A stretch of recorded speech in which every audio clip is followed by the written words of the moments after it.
한 번 악연은 영원한 악연인가 봅니다. 저는 2년 전 남편과의 지긋지긋한 악연을 끊고 지옥 같은 결혼 생활을 마무리하고 뛰쳐나온 비련의 여주인공이에요.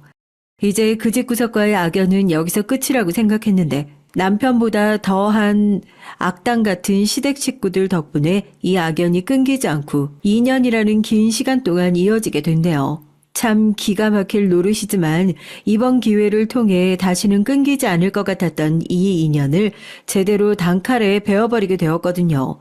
저도 지긋지긋했던 시간이었던 만큼 그동안 고생했던 얘기를 어디다가 속 편하게 털어놓고 나면 마음이 배로 홀가분해지지 않을까 해서 이렇게 톡톡 사연을 찾아오게 됐습니다.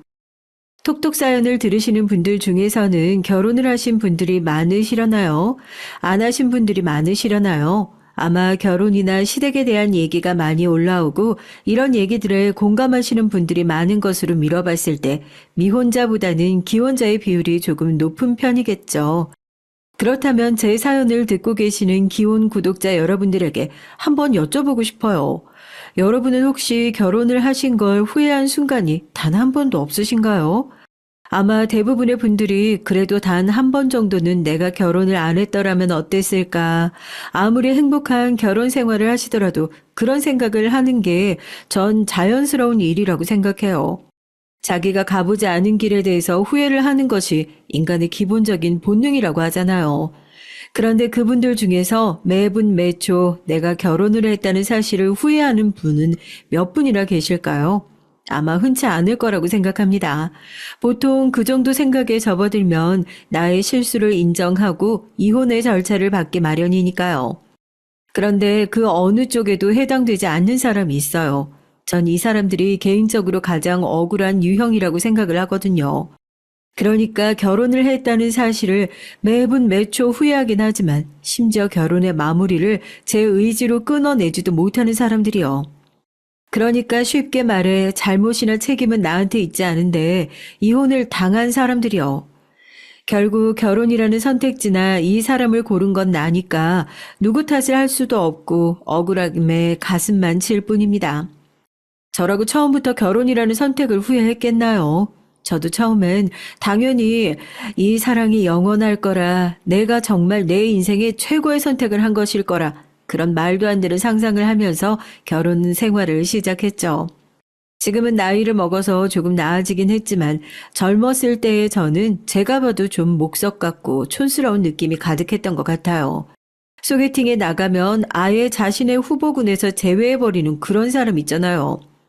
사연을 들을 때마다 외모가 특출나서 능력이 특출나서 결혼을 잘했다는 사람들 얘기를 들을 때마다 그게 좀 부럽더라고요.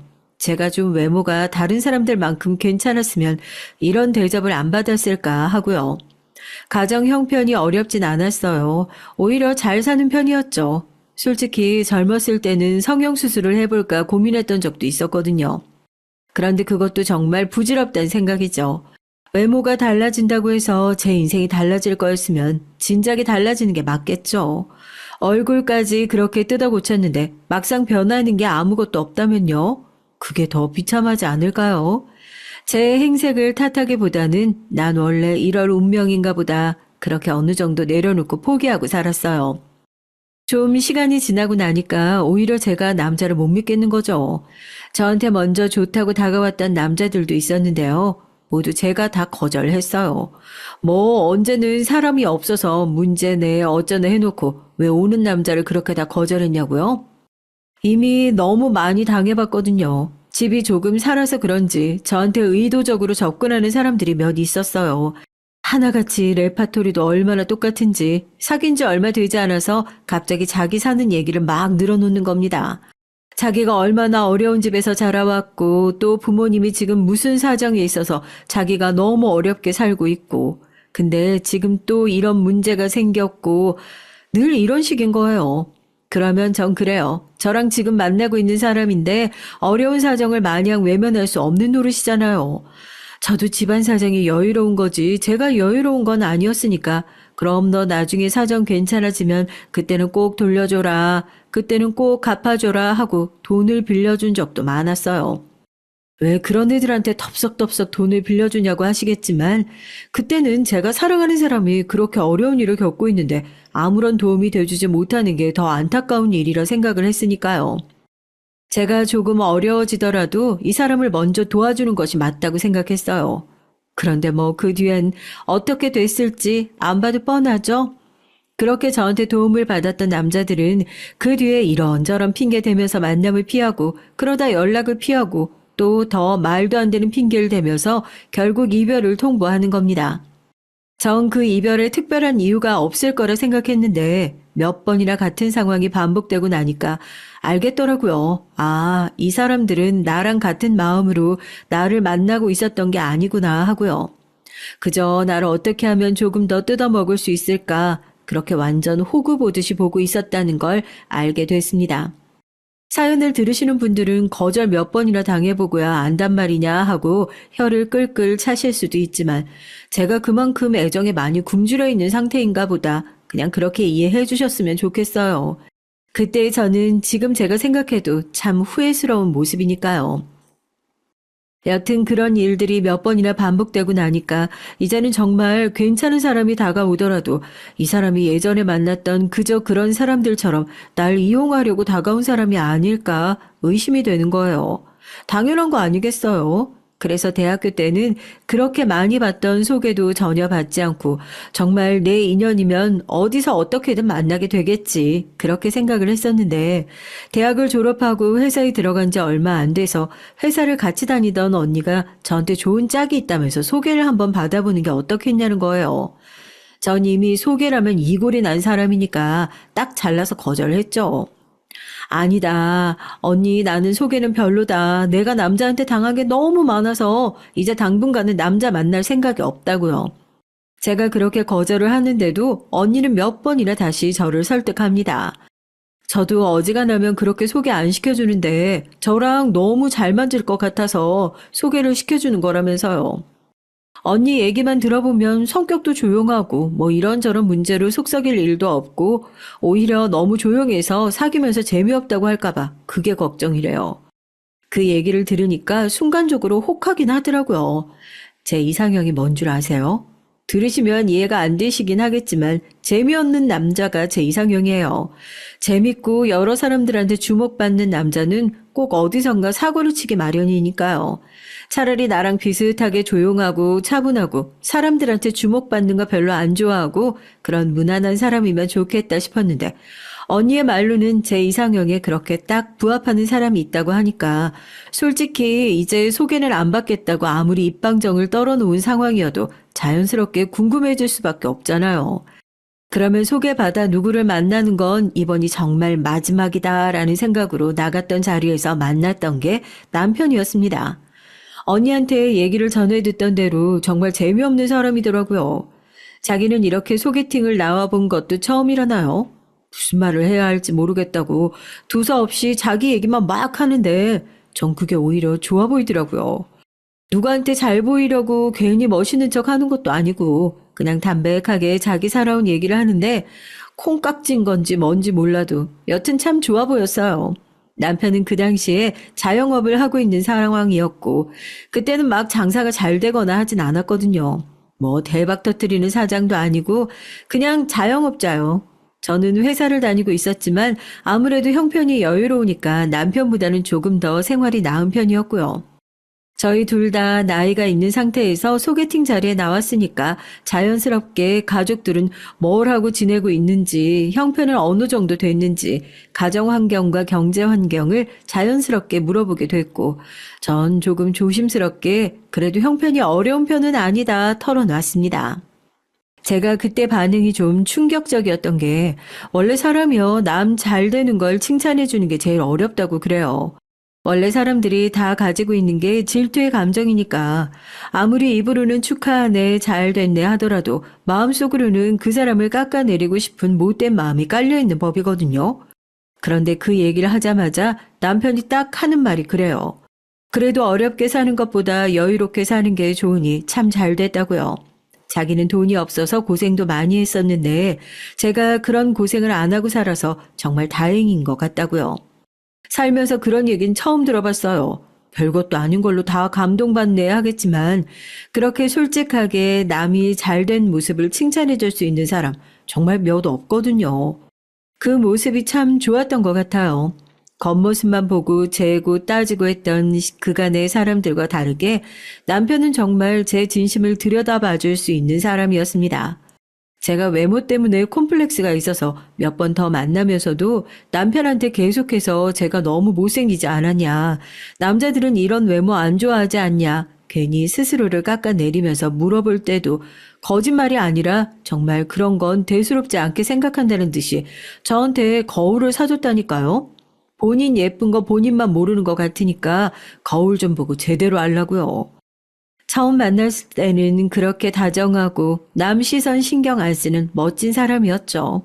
몇 번을 그렇게 더 만나고 제가 남편한테 결혼을 했으면 좋겠다고 쫓아다녔어요. 남편은 사실 결혼을 그렇게 빨리 하길 원하지 않는 사람이었거든요. 지금 자기가 누군가를 책임질 수 있을 만큼 자리가 잡힌 상황도 아니었고 그 당시에 시동생도 막 회사에 취업을 한 상태여서 가족한테 도움을 줘야 할 일이 많은데 그런 상황에서 새로운 가족을 맞이한다는 게 쉬운 일이 아니라고요. 그런 남편에게 혼자 해서 빨리 못 이룬 일이라면 둘이서라면 더 금방 이루지 않겠냐. 그렇게 설득을 하고 결혼을 하자고 졸랐어요. 그렇게 남편과 부부의 인연을 맺게 됐습니다. 그때까지만 해도 남편은 정말 누구보다 반박할 수 없는 최고의 신랑감이었죠. 결혼을 하고 살림을 합치고 난 이후 저도 저희가 혼인신고라는 법적으로 무언가 단단하게 묶여있다는 그 안정감이 참 좋더라고요. 이제는 쉽게 사귀고 헤어졌던 예전 남자친구들과는 달리 쉽게 헤어질 수 없는 사이가 된 거라고 생각했고 남편에게 전폭적인 지원을 아끼지 않았습니다. 성실하고 자기 일에 최선을 다하는 남편이었으니까 제가 조금만 옆에서 닦아주면 꼭 빛을 발할 수 있을 거라고 생각했거든요. 그렇게 열심히 갈고 닦는 것이 아내의 역할이라고 생각했고요. 금전적인 지원은 물론이고 제 시간, 노력, 모든 것들을 할애해서 남편의 성공을 도왔습니다. 남편의 성공이 곧 저의 성공이고 그때 저에게 남편의 성공은 내가 이만큼 내조를 잘했다는 일종의 훈장 같은 느낌이었거든요. 정말로 제가 그렇게 남편의 사업에 개입을 하기 시작하면서부터 아닌 게 아니라 일이 정말 잘 됐어요. 처음에는 저도 하던 일 관두고 남편의 사업을 도울까 했었는데 사람이 또 자기가 잘하는 일이 정해져 있잖아요. 괜히 자신도 없는 자영업에 뛰어들었다가 남편이랑 사이만 안 좋아질까 걱정도 되고 해서 제가 일을 관두고 같이 일을 하진 않았어요. 지금 생각하니까 그게 참 현명한 판단이었구나 싶네요. 시댁 식구들과 사이는 어땠냐고요? 그때까지만 하더라도 시댁에서 저요? 완전 영웅이 따로 없었죠. 생각해보세요. 제가 시집 오고 난 이후로 혼자 살고 계신 시어머니 이사 가실 수 있게 도와드렸지. 남편 사업 자리 잡을 수 있도록 지원해 주었지. 결과적으로 남편 사업이 잘 된 덕분에 하나 있는 시동생 장가 보낼 때도 섭섭치 않게 해서 보냈지. 제가 시댁에 들어와서 한 일들이 너무 많아서 솔직히 전 그렇게 생각해요. 시댁이 저한테 절을 해도 모자랄 판이라고요. 시댁의 입장은 며느리가 들어와서 당연한 일을 했다는 식으로 취급해서 기분이 상하기도 했지만 제 공을 알아주는 남편이 있었기에 그런 사소한 일들로 기분 상해하지도 않았습니다. 그러나 시동생이 결혼을 하고 저희 집에 동서가 들어오고 나서부터 제 결혼 생활도 조금씩 아주 조금씩 금이 가기 시작했어요. 전 눈치채지 못하고 있었지만 말입니다. 시동생도 회사를 들어간 지 얼마 안 된 상태에서 갑자기 결혼을 하겠다고 동서를 데리고 들어온 거라서 시댁에서는 사실 그렇게 달가워하지 않았어요. 제가 오죽하면 시동생을 보면서 남편한테 참 부럽다고 했다니까요. 저렇게 서로 좋아하는 마음만 가지고 편하게 결혼하는 사람은 세상 천지에 시동생이랑 동서밖에 없을 거라고요. 결혼식마저도 남편의 사업이 잘 되고 덕분에 지원을 해주지 못했다면 아마 할 수 없는 상황이었을 테니까요. 저희 동서는 저보다 3살 아래였는데요. 보험 판매를 하다가 시동생과 만났다고 하더라고요. 아무래도 영업직에서 종사하다 보니까 성격도 쾌활하고 인정하고 싶진 않지만 저랑 다르게 키도 늘씬하고 외모도 준수해서 솔직히 마음속으로 열등감을 느꼈던 순간들도 있거든요. 제 결혼식 사진은 결혼을 한 이후에 잘 나왔는지 한번 펼쳐보고 난 이후엔 다시 떠들러 보지도 않는 그런 애물단지 취급을 받았지만 처음에 동서를 못마땅히 해야 하던 시댁도 결혼식 때 둘째가 참 예뻤는데 하면서 종종 생각이 난다면서 동서의 결혼 앨범은 한 번씩 열어서 보시곤 하시더라고요. 솔직히 같은 며느리 입장인데 한쪽만 그렇게 예뻐하는 느낌이 들면 저도 서운한 마음 들죠. 더군다나 동서 성격이 워낙 쾌활하고 친화력이 좋으니까 저희 남편도 아주버님 하면서 어찌나 살갑게 굴던지 어쩔 때는 식구인 걸 뻔히 알고 있는데도 둘이 그렇게 붙어서 대화하고 있는 모습 보면 묘한 질투심이 피어오를 정도였으니까요. 괜히 이런 일로 열등감 가지지 말자고 손윗사람이 돼서 이런 일을 가지고 속 좁게 끌면 안 되는 거라고 몇 번이나 혼자서 마음을 다잡기도 했습니다. 동서가 시집을 온 지 한 1년쯤 됐을까요? 그때가 저희 남편 사업이 제일 잘 되고 있던 시기였거든요. 의류 쪽이었는데 그때 해외 쪽으로 거래처를 뚫으면서 사업이 막 폭발적으로 성장을 하고 있을 시기였어요. 남편의 사업이 날개에 놓친 듯 잘 나가고 있는 것과 달리 동서는 그때 회사가 좀 어려움을 겪고 있었거든요. 영업직이라는 게 원래 잘 되는 사람만 잘 되고 나머지 사람들은 손가락을 빠는 구조이긴 하지만 이렇게 하다가는 살림에 보태도 안 되겠다 하면서 동서가 하던 일을 정리하게 됐습니다. 아주버님 요즘 회사 잘 되고 한참 바쁘시다고 들었는데 제가 가서 도울 일 없을까요? 저 정말 남들 월급 받는 만큼만 일하고 남들보다 몇 배로 열심히 일할 자신 있는데 아시잖아요. 저희 아파트 전세금 갚으려면 둘이서 지금 합심해서 열심히 노를 저어도 모자랄 판인데 제가 이렇게 갑자기 직장을 그만두게 되면 이 사람도 얼마나 힘들겠어요. 그동안 동서가 벌어온 돈도 살림살이에 큰 보탬이 되지 않았던 걸로 알고 있는데 뜬금없이 직장을 그만둔 지 얼마 안 돼서 저희 남편에게 회사에 남는 자리가 있냐며 있으면 자기가 일을 좀 할 수 있게 자리를 내달라고 하더라고요. 그것도 좀 기분이 그랬어요. 아무리 그래도 제가 뻔히 있는데 남편의 영업장이라고 하지만 저한테 형님 이래저래 해서 아주버님 회사에 자리 좀 있는지 물어볼 수 있는 거 아닌가요? 제 입장에서는 기분이 상할 수도 있는 일인데 남편은 그런 저를 오히려 설득하더라고요. 동서가 사교성도 좋고 일이랑 잘 맞을 것 같다나요? 좋은 게 좋은 거라고 지금 직장도 못 다니고 저러고 있는데 가족된 입장으로 일자리가 없는 것도 아니고 무시하는 것도 도리는 아니잖아. 내가 동생 보기 민망해서 그래. 당신이 좀 이해해주면 안 될까? 당신도 얘기 들었잖아. 전세금 갚으려면 둘이 벌어서는 택도 없다고. 내가 어디 재수 씨 챙기려고 그러는 거냐? 그냥 그렇게 잘 안 되면 내 동생이 고생하잖아. 내 식구 감싸자고 하는 일이지. 난 당신 식구가 그런 상황이 있었다고 해도 똑같이 할 거야. 그러니까 너무 안 좋게 생각 말고 이번엔 당신이 좀 양보를 해줘.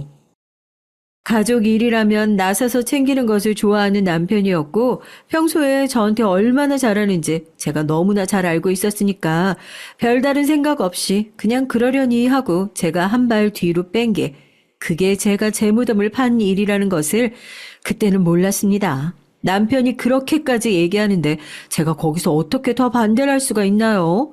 자기 동생 챙긴다는데 제 식구여도 똑같이 하겠다는데요. 그렇게 동서는 남편의 회사에서 일을 하게 됐어요. 일을 시작하고 난 이후로 동서에 대한 남편의 칭찬이 끊이지가 않았고요. 솔직히 기분이 상하지 않았다면 거짓말이죠. 입만 열면 동서 칭찬을 하는데 듣기 좋은 소리도 몇 번 듣고 나면 짜증나는 법이잖아요. 어디 가족 행사에 가서도 동서가 요즘 일을 너무 잘해서 본인이 든든하다느니 회사에 이렇게 밝은 사람이 들어와서 분위기가 달라졌다느니 그렇게 사람들 앞에서 동서를 추켜 세우질 않나. 또 동서는 그 얘기를 들으면 뭐 겸손하게 아이고 아니에요. 절대 한 번은 그러는 법이 없어요. 자기도 천직을 찾은 것 같다고 아주버님이랑 이렇게 사업적으로 잘 맞는 사람인 줄 몰랐다고 막 웃으면서 저희 남편 어깨를 서슴없이 치고 그러더라고요. 그나마 다행인 게 시동생은 정신머리가 제대로 박혀있는 사람이라서 그런 동서에게 아무리 그래도 가족들 다 같이 있는 자리에서 형님한테 이렇게 행동하는 건 너무 예의 없어 보일 수 있다고 중간에 동서를 자중시킨 덕분에 제 속이 거기서 더 뒤집어지는 일은 없었죠. 동서가 남편 회사에서 일을 시작하고 난 이후로는 그 사소한 것들 때문에도 엄청 싸웠던 것 같아요.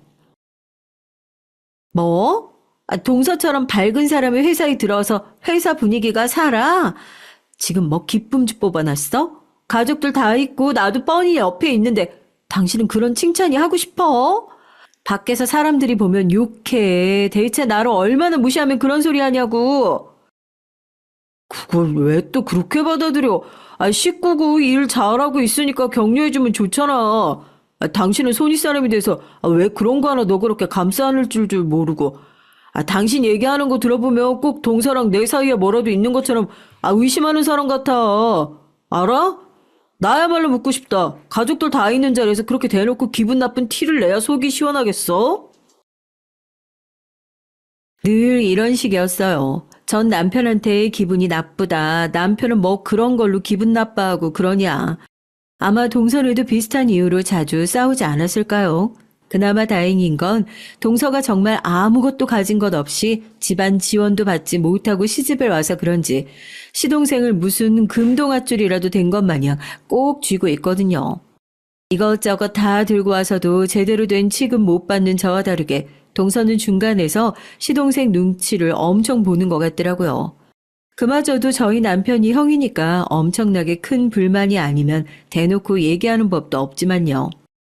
그래도 중간에서 시동생이 그렇게 헛기침이라도 해준 덕에 대놓고 불편할 일은 생기지 않아서 참 다행이다 했죠. 인간은 적응의 동물이라고 했던가요? 동서가 남편 회사에 들어간 한 1년 동안은 진짜 죽자 사자 싸웠던 것 같아요. 네가 나를 무시하네. 동서가 뭐 어쨌네 저쨌네.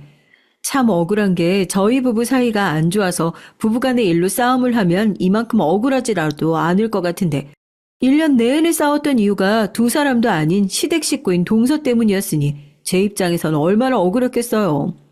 제가 인간은 적응의 동물이라고 한 게 바로 이런 이유입니다. 1년을 그렇게 피가 터지게 싸우고 나니까 이제 더 싸울 거리가 안 남아있다고 느낀 건지 아니면 이제 저도 이 의미 없는 싸움에 지쳐버린 건지 슬슬 남편을 포기하게 되더라고요. 포기한 건지 제 스스로 내면이 많이 성장하게 된 건지 좋은 쪽으로 생각하려고 애를 쓰고 있지만 전 그 과정을 감히 남편을 포기한 것이라 얘기하고 싶네요. 뭐 이제는 동서랑 해외 출장을 다녀온다고 해도 그러려니 하고 업무상 미팅 때문에 좀 늦는다고 해도 그러려니 하고 솔직히 아무리 가족이라고 해도 까놓고 보면 생판 남인 사람인데 의심하려고 하면 한도 끝도 없죠. 그런데 그렇게까지 저 자신을 갉아먹고 비참해지고 싶지 않았어요. 그래도 남편이랑 저랑 의리 하나 두고 결혼을 한 사이인데 그런 더러운 상상을 하면서 괴로워한다면 제 결혼 생활이 너무 끔찍하고 괴로워지지 않겠어요? 최대한 그런 생각이 들 때마다 일부러 남편한테 전화를 하고 확인도 받고 그러면서 저도 안정을 찾아갔죠. 하지만 그렇게 순탄하기만 했다면 제가 이렇게 사연 쓸 일도 없었겠죠. 솔직히 동서가 남편 회사를 다니고 있는 것 하나만으로도 마냥 기분이 좋지 않았는데 이번에는 동서의 지인까지 회사에 들이겠다는 얘기를 하는 남편을 보고 기겁을 했습니다. 아니, 채용의 절차가 있고 아무리 시끄러지만 그렇게 절차 없이 사람을 뽑아주면 다른 직원들은 대체 뭐라고 생각을 하겠냐고요. 단순히 동서랑 동서의 지인이 남편의 회사에서 일을 하는 게 싫어서도 있지만 제 말이 틀린 게 있나요? 그 회사에서 일을 하고 있는 직원들 입장에서 그렇게 사람이 뽑혀서 일을 하고 있는 걸 보면 회사가 얼마나 주먹구구식으로 돌아가는 것처럼 보이겠어요. 그건 안 된다고 극구 반대했죠. 결혼을 하고 나서 시간이 흘러감에 따라 자연스러운 건지 아니면 제 예민함대로 동서가 남편 회사에서 일을 시작하면서부터 남편이 바뀐 건지 뭐가 진실인진 모르겠지만 남편의 성격도 그간 많이 바뀌었습니다. 제 내면을 들어봐 줄 줄 아는 현명한 남편은 온데간데 없고 오로지 자기의 의견만이 맞다며 고집하는 사람밖에 남아있지 않았어요. 요즘 회사 사람들은 그렇게 서로 아는 사람들 소개받아서 채용하고 그래. 뭘 그런 걸 가지고 유난이야. 괜히 검증되지도 않은 사람 뽑아서 몇 달도 못 버티고 도망가고 하는 것보다 아는 사람한테 일 잘하는 사람 소개받는 게 회사 입장에서는 훨씬 더 안정적이고 다 떠나서 아무리 당신이 회사가 크는데 돈을 투자했다고 해도 이건 엄연히 내 회사야. 인사 채용 하나까지 이래라 저래라 하는 건 너무 월권이란 생각 들지 않아? 알아요. 솔직히 남편 입장에서 충분히 기분 나쁠 수 있는 일이라는 것을요. 아무리 회사에 투자를 했다고 하지만 그 회사는 엄연히 남편 명의로 되어 있는 곳이고 더군다나 사장으로 있는 남편에게 제가 이래라 저래라 하는 게 남편의 말대로 월권이라는 것을요. 그런데 월권이냐 아니니 그런 것들을 따지기 전에 단순히 남편과 아내의 관계에서 정말 제 기분을 생각해 주지 않는다는 생각이 들어서 울컥하더라고요. 당신 마음대로 하라고 눈물을 뚝뚝 흘리는 저에게 남편은 그런 뜻으로 말한 게 아니었다. 사과를 하고는 당신이 신경 쓸 일 절대 만들지 않을 테니까 쓸데없는 걱정하지 말라고 저를 몇 번이고 달랬습니다. 그제서야 제가 알던 원래 다정했던 남편으로 돌아온 것 같아서 마음이 좀 놓이더라고요. 아무것도 모르는 바보 같았던 그때의 저에게 어떻게 하면 정신을 차리고 호통이라도 쳐줄 수 있을까요? 참 한심합니다. 어쨌든 남편은 저에게 얘기한 대로 정말 신경 쓸 일 없이 잘 만들어줬어요. 동서의 지인까지 회사에 들어오게 된 탐탁치 않은 상황에서 제가 뭐 회사를 찾아가서 남편을 쥐잡듯이 잡고 그러지 않을 수 있었던 건 그만큼 남편이 정말 잘했으니까요.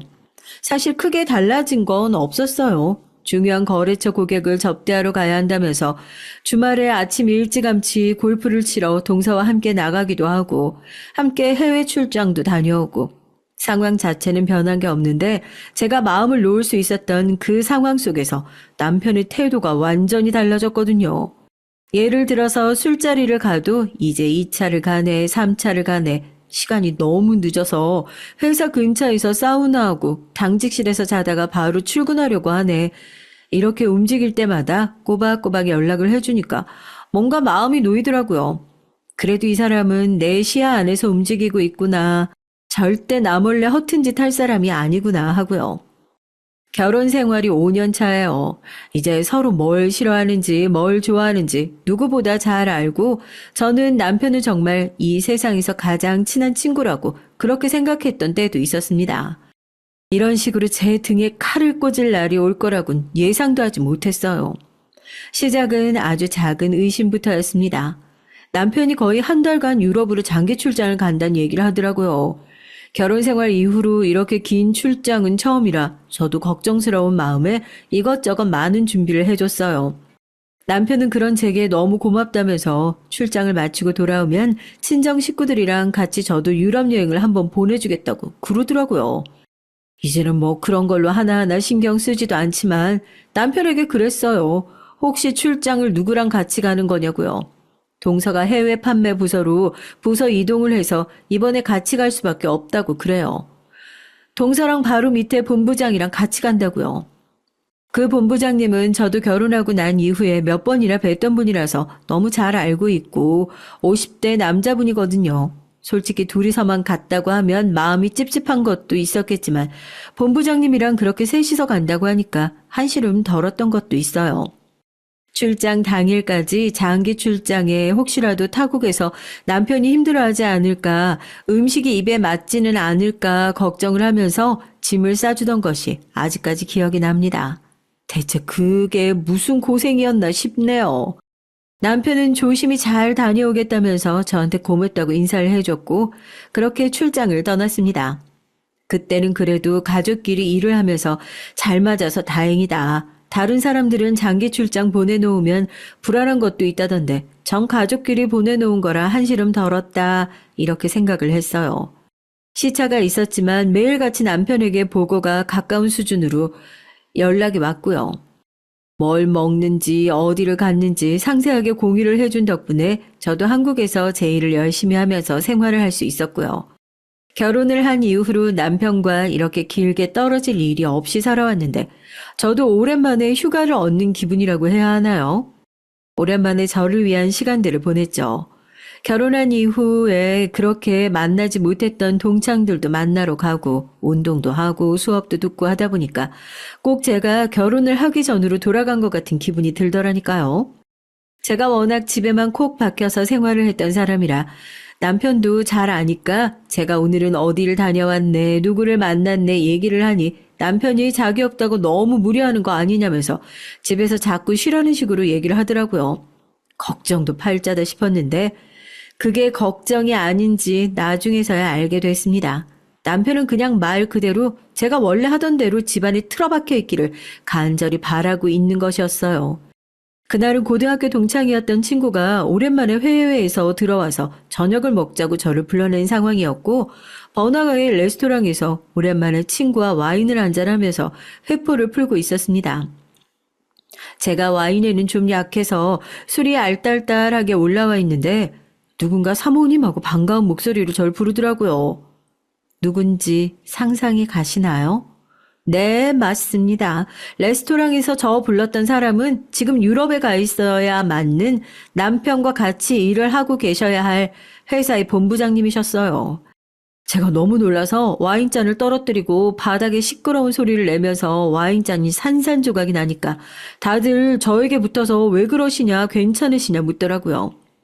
제가 떨리는 목소리로 본부장님에게 여쭤봤죠. 본부장님 출장 가신 거 아니었어요? 제가 착각을 했나 보네요. 너무 놀라서. 대표님 이번에 유럽 출장 건 말씀하시는 거죠? 아니, 명희 과장님이랑 소연 대리님이랑 같이 가신 걸로 알고 있는데요. 제 이름이랑 과장님 이름이랑 비슷해서 착각하셨나 봅니다. 본부장님의 입에서 나온 이름에 저는 또 한 번 기절할 뻔했지만 애써 태어난 척 하면서 그랬냐고, 제가 요즘 귀가 잘 안 들려서 착각한 모양이라고 얼버무리며 본부장님을 돌려보냈습니다. 제 표정을 본 맞은편의 친구가 딱 한마디 하더라고요. 네 남편 바람 피누구나 하고요. 그 친구 역시 남편의 외도로 이혼을 한 상태였거든요. 손을 덜덜 떨고 있는 제 손을 꽉 붙잡아주면서 너 이제부터 정신 똑바로 차려야 한다고. 절대 사람들한테 티를 내서도 안 되고 길고 힘든 싸움이 될 수 있는데 벌써부터 이렇게 약한 모습 보이면 안 된다면서 저를 다잡아 줬습니다. 그때까지만 해도 남편의 외도를 믿지 않고 있었어요. 그저 착각이겠거니 했죠. 왜 남편이 저에게 거짓말을 했을까? 남편 성격상 괜히 저한테 귀찮은 소리를 안 들으려고 그런 행동을 했을 수도 있겠다 싶고 또 한편으로는 친구가 얘기했던 것처럼 정말 외도가 아닐까 싶더라고요. 친구가 식사를 마무리하면서 자기가 이혼할 때 여기가 100마디 말보다 더 큰 힘이 됐다면서 현실을 마주하기 힘들더라도 제대로 부딪혀야 한다면서 저에게 흥신소 명함을 한 장 주고 떠났어요. 제가 진심을 마주할 수 있는 용기가 있을까 명함을 붙잡고 몇 번이나 망설이다가 겨우 용기를 내어 연락을 했고 그렇게 거액의 돈을 주고 남편의 뒷조사를 해달라고 부탁했습니다. 아무리 깨끗한 사람이어도 털어서 먼지 안 나는 사람 없다고 의뢰를 받은 흥신소에서는 저에게 딱 일주일만 기다리시라고 하더군요. 그 일주일 동안 전 정말 시한부 선거 앞두고 있는 사람의 심정을 이해하겠더라고요. 제대로 할 수도 없고 그동안 남편 연락을 계속 왔지만 예전처럼 웃으면서 남편의 연락에 답장을 도저히 할 수가 없겠더라고요. 끓어오르는 마음을 꾸역꾸역 눌러 참으면서 난 잘 지내고 있다. 건강하게 돌아와라. 겨우 그렇게 문자나 하고 전화는 감기에 걸려서 몸이 안 좋다면서 최대한 피했던 것 같습니다. 제가 그 목소리를 들으면 정말로 화를 참지 못하고 내가 네 실체를 벗겨주려고 준비하고 있는 중이다. 막 시원하게 까발려버릴 것만 같았거든요. 그리고 일주일 후에 흥신소에서 연락이 왔어요. 최대한 마음의 평정심을 유지하려고 했지만 흥신소에서 저에게 건네준 사진과 녹음 파일들을 본 순간 억장이 무너져 내리더군요. 내가 그동안 어떤 사람과 살고 있었던 건지 배신감에 치가 떨리더라고요. 5년이 넘는 결혼 생활의 대가가 이렇게 파렴치한 남편의 실체라니 믿을 수가 없었습니다. 제가 그 사진을 벅벅 찢으면서 아니라고 이럴 리 없다고 오열을 하니까 흥신소 사장님이 그러시더라고요. 남편도 남편이지만 이 동서라는 사람이 아주 악랄한 인간이라고요. 흥신소에서 몇 년간의 일을 추적하면서 저는 충격적인 사실을 알게 됐습니다. 남편의 외도 상대가 다름 아닌 동서가 일자리를 소개시켜준 친한 동생이었다는 것을요. 그러니까 지난 몇 년간 저희 동서는 제 남편이 바람을 피는 사실을 뻔히 알고 있었던 것으로 모자라서 아예 본인이 바람을 필 수 있도록 판을 깔아준 주동자였다는 걸 알게 된 거죠.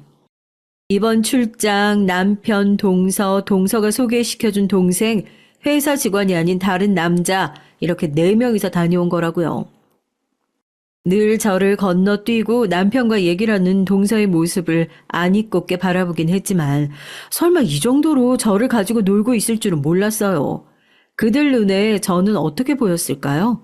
뻔히 눈앞에서 바람을 피고 있는데도 그저 본인한테 조금만 잘해주면 좋다고 웃는 그런 호구처럼 보였겠죠.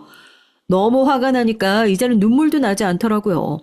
그저 제 인생에서 이 인간들을 어떻게 하면 깔끔하게 도려낼 수 있을지, 이미 흘러가 버린 제 청춘을 어떻게 하면 돌려받을 수 있을지, 지금 이 상황에서 무엇이 최대한 복수인지 궁리를 하고 있었습니다.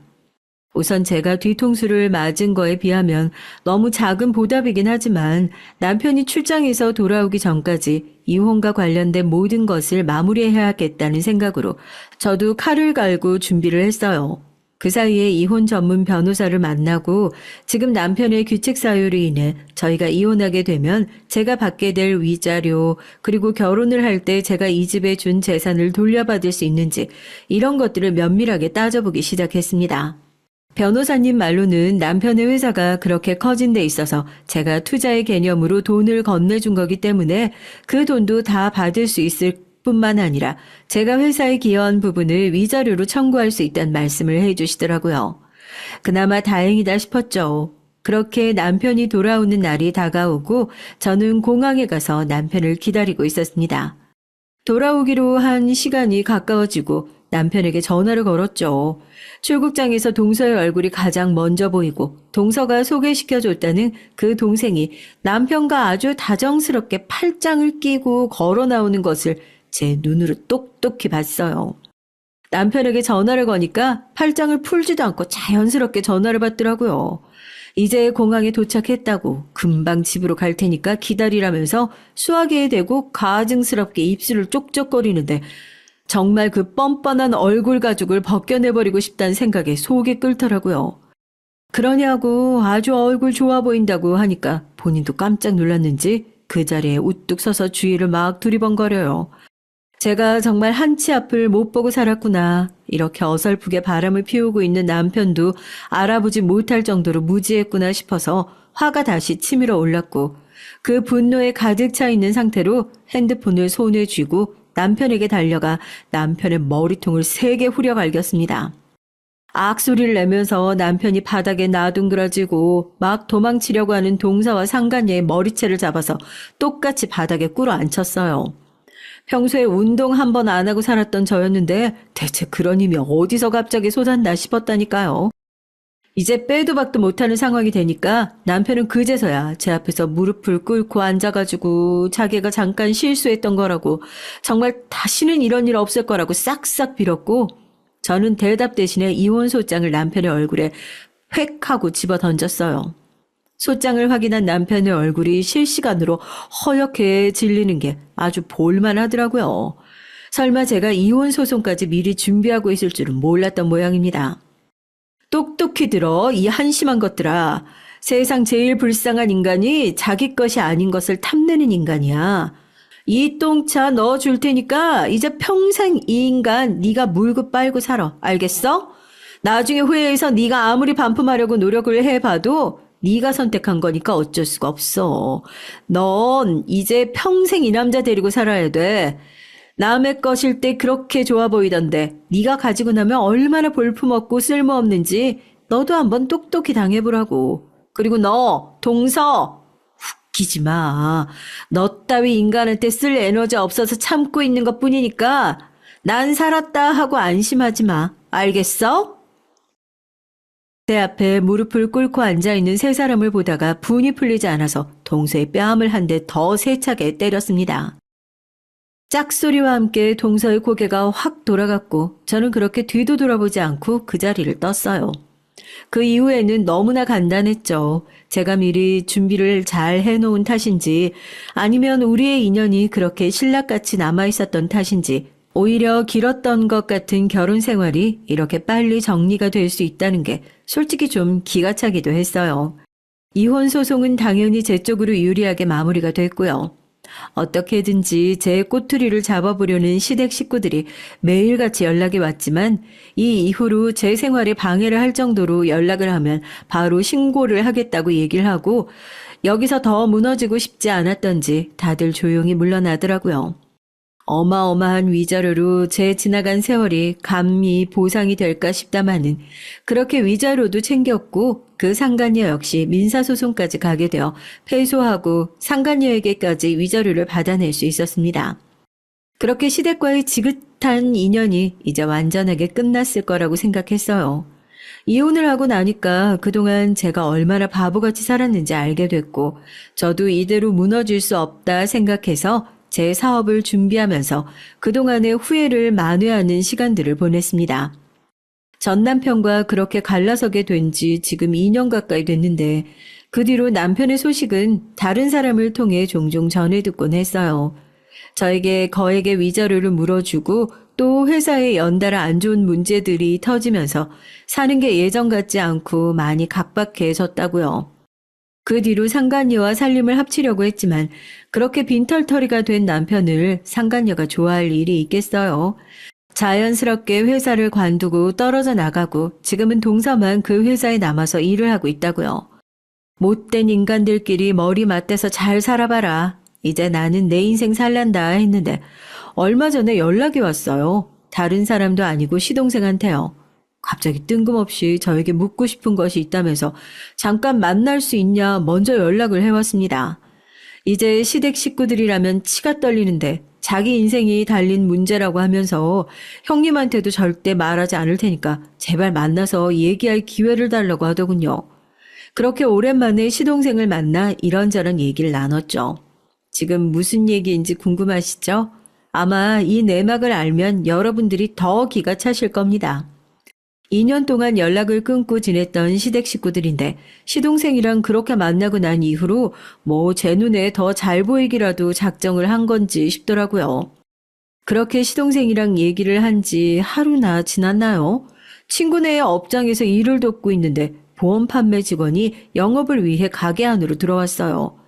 친구는 보험 가입 충분히 했다고 이제 안 할 거라고 판매원을 밀어냈고 어거지로 매장 안으로 밀고 들어온 판매원의 얼굴을 보자마자 전 어이가 없어서 헛웃음을 지었잖아요. 그 보험 판매원이 바로 2년 전에 제 인생에 똥물을 끼얹은 전 동서였거든요. 그 집구석에서 둘이 손잡고 계속 일할 줄 알았는데 거기서 영 벌이가 안 좋았나 봐. 다시 이렇게 보험 판매하고 돌아다니는 거 보면 그런데 동서는 이게 참 잘 어울려. 이렇게 없어 보이는 거. 이제야 자기한테 맞는 옷을 입은 것 같네. 너무 잘 어울려. 보기 좋아. 그러는 형님은 이혼하고 뭐 위자료 뜯어서 잘 사시는 줄 알았는데 그것도 글러먹었나 봐요. 이런 조그만한 남의 업장에서 일이나 도와주고 계신 걸 보면요. 형님 아직도 그렇게 꾸밀 줄도 모르고 구질구질하게 사시는 거예요? 그꼴로 다니면 남자가 또 이혼 안 하고 배기겠냐고요. 분명히 바람 펴요. 그건 아세요, 형님? 제 말에 한마디도 물러서지 않고 비꼬면서 맞받아치는 동서에게 5년 너 오늘 잘 걸렸다 하는 심산으로 앞치마를 풀고 다가갔죠. 그리고 동서한테 그랬어요. 회사에서 왜 쫓겨났냐고요. 너도 바람 피는 거 걸린 거냐고요. 제 얘기에 동서가 비명을 지르면서 뒷걸음질을 치더라고요. 네, 맞아요. 저 이혼할 때 흥신소 다녀온 거 기억하시죠? 남편이랑 동서랑 동서가 소개시켜준 남편의 내연녀 말고 회사 직원이 아닌 남자 한 명 더 있다고 했잖아요. 그 사람이 바로 동서의 내연남이라는 사실도 알게 됐었거든요. 그러니까 그렇게 짝을 지어서 돌아다니면서 바람 피고 다녔던 거였죠. 얼마나 짐승 같은 인간들이에요. 이혼하고 나올 때 제 문제 챙기기 힘들어서 이거 가지고 동서를 엿먹일 생각을 전혀 하지 않았었는데 마침 딱 어제 시동생이 먼저 연락을 해서는 혹시 이 사람 바람 피는 거 관련해서 뭔가 알고 계시냐고 저한테 묻더라고요. 꼬리가 길면 잡힌다고 거기도 결국 걸린 모양이더라고요. 그래서 제가 어떻게 했냐고요? 시동생에게 하나부터 열까지 빠짐없이 동서의 만행을, 동서가 시동생을 속이고 어떻게 그 남자랑 붙어 먹었는지 줄줄이 다 얘기했죠. 아마 제가 본인이 바람피고 있는 사실을 전혀 몰랐을 거라 생각했던 동서는 제 말에 그렇게 소스라치게 놀란 거였습니다. 내가 이 사실 나만 알고 있을 것 같니? 어제 네 남편 나랑 같이 있었던 거 몰라? 네 남편은 그러면 내가 아는 사실 모르고 있을까? 넌 어떨 것 같니? 내가 말했을 것 같니? 비밀로 했을 것 같니? 뭐가 당당해서 나한테 이렇게 고개 빳빳하게 들고, 큰일 났다 생각했겠죠. 저희 동서 시댁 빼고는 정말 빈 깡통이나 다름없는 인간이거든요. 벌벌 떨면서 털썩 제 앞에 주저앉아서 그제서야 손이 발이 되도록 싹싹 빌었습니다. 오히려 제가 남편에게 이혼을 통보했던 그날보다 더욱 말이죠. 자기가 이제 다 죽게 생겼으니까 저한테 비는 것만이 유일하게 살아남을 수 있는 방법이라 생각한 모양이에요. 사람이 이렇게 없어 보일 수가 있구나 싶었죠. 눈물을 줄줄 흘리면서 형님 자기가 다 잘못했다고 원하는 게 있으면 말씀만 하셔라. 제가 뭐든지 다 할 테니까 한 번만 용서를 해달라고 이 난리법석을 떠는데 너무 같지 않고 기가 막혀서 말도 안 나와요. 동서 이렇게 나한테 빌어봤자 소용없어. 내가 이날 오기를 얼마나 많이 기다렸는 줄 알아? 내 인생에 그렇게 똥물 끼얹었으면 동서 인생 박살날 것도 생각을 했어야지. 그런데 어째 동서가 이렇게 내 앞에 엎드리고 울고 빌어봐도 소용이 없는데 동서 남편도 내가 아는 얘기 이미 다 알고 있거든. 그게 무슨 소린 줄 알아? 너 그렇게 기고만장한 거 이제 끝이란 얘기야. 네 인생 완전 끝났다고. 아무것도 없는 거지 같은 기집애 결혼해서 걷어먹여주니까 아주 기고만장해져서는 이제 네가 뭐 사모님이라도 된 것 같고 그래? 꿈 깨라. 넌 딱 그 수준에서 평생 못 벗어나고 허덕이다 죽을 거니까. 바닥에 엎드려서 오열을 하고 있는 동서 앞에 칵 하고 침을 탁 뱉어줬어요. 제 얘기에 소스라치게 놀란 동서가 황급하게 시동생에게 전화를 거는 것 같았지만 그걸 받을 턱이 있겠어요. 끝까지 저를 붙들고 어디까지 하냐 더 이상 말하지 말아달라고 애원을 하는 동서의 목덜미를 잡아가지고 가게밭으로 집어 던지고 나서 한바탕 소란도 끝날 수 있었네요.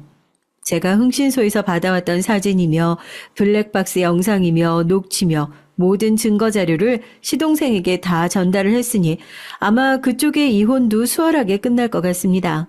시동생은 제 전남편을 증오하면서 형제라는 이름으로 묶여있지만 않았어도 당장 찔러 죽여도 시원찮을 인간이라고 욕을 하더라고요.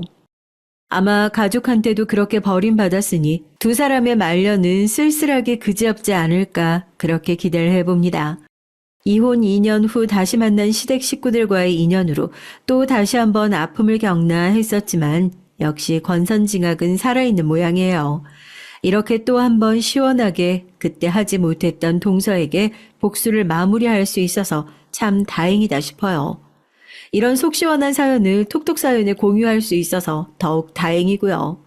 앞으로 순차적으로 망할 그 인간들의 인생인데 더 내리막길로 떨어지고 나면 한 번 더 사연을 보내러 오겠습니다.